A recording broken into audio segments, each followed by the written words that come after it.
Good afternoon, everybody. Uneducated Economist here. So, I thought I'd talk a little bit about the 9 new lending facilities coming out of the Federal Reserve.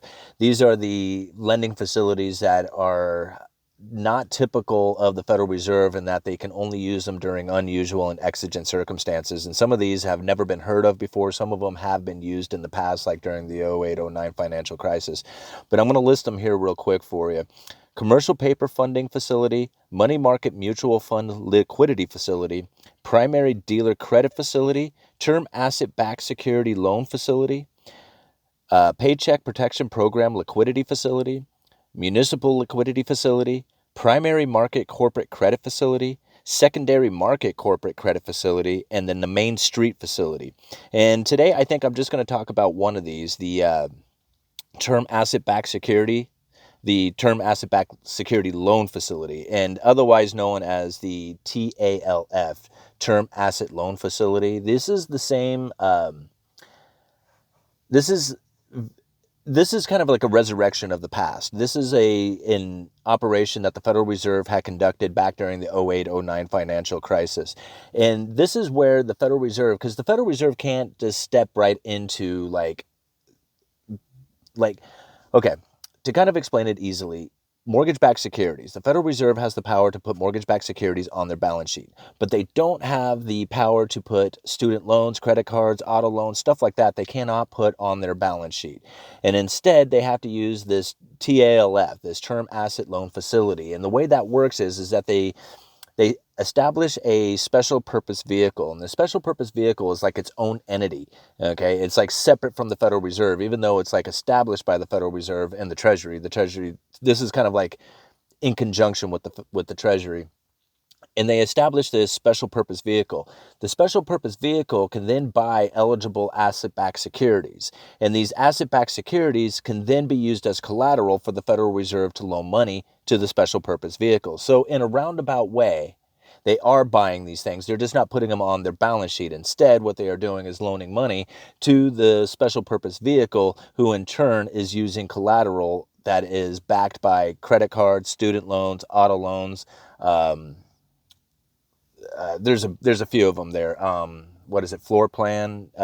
Floor plan was kind of an interesting one. I heard of floor plan before, and it's not like, to me, like a floor plan is like when you're doing blueprint reading and you're looking at like how the walls are laid out and stuff like that. That's not what floor plan is. Floor plan is basically when a business has inventory and they borrow money, or yeah, I mean, they borrow money to buy that inventory, and that inventory they pay interest on until the inventory sells.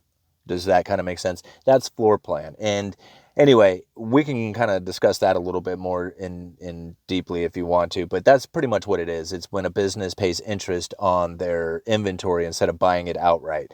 That's floor plan. And there's a bunch of other ones that are listed inside of there as well. But that's kind of like the main ones, is the credit card, auto loan, student loan. Those are the ones that people are kind of questioning how it is that the Federal Reserve is able to back these loans without putting them on through their balance sheet. And that's how they do it. They go through this special purpose vehicle to make that happen. And then the Treasury, they step in as well and pretty much back the Federal Reserve in case something is to go awry in this whole system.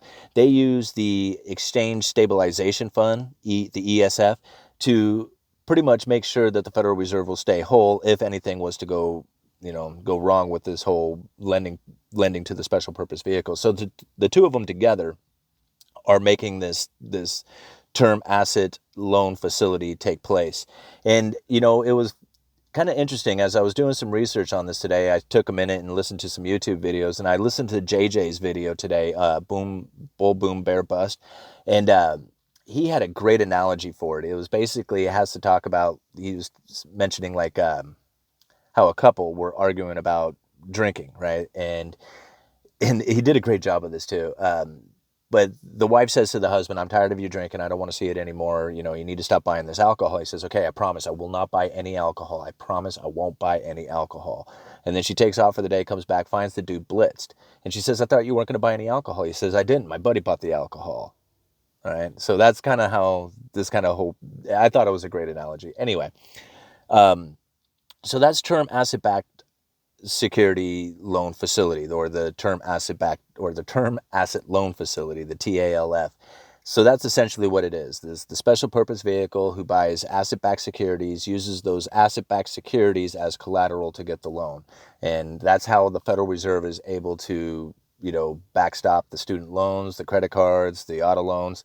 And you think about it, it's a lot like mortgage-backed securities in the sense that if they do not have a buyer for these asset-backed securities or the mortgage-backed securities, if the Fed was not in there stepping in to purchase these things, there would be nobody else out there buying them, and then the interest rates would rise until they found an investor out there willing to, take the risk in buying these things. So as long as they have the Federal Reserve stepping in there, loaning the money to the special purpose vehicle and buying these asset-backed securities, that'll keep the interest rates, basically it keeps the lending going. It doesn't necessarily drop the interest rates on credit cards or anything like that, but it certainly gives the availability for credit cards to be continued to be issued out there, so long as the people who are issuing those credit cards can sell that asset-backed security to the special purpose vehicle, who in turn is getting loans from the Federal Reserve in order to purchase those asset-backed securities. So I hope all that kind of made sense. And then, like I said, maybe tomorrow we'll pick another one of these things and break it down as well. Uneducated Economist. You guys let me know. And be sure to look down in the description, because I'm going to leave a lot of information down there. If you really want a dulcim read tonight, go and look at the frequently asked questions about the TALF down in the from the Federal Reserve website. Oh gosh, I mean, I tried reading it last night, and I tell you, it just about knocked me out. It was mind numbing. Anyway, Uneducated Economist. You guys let me know.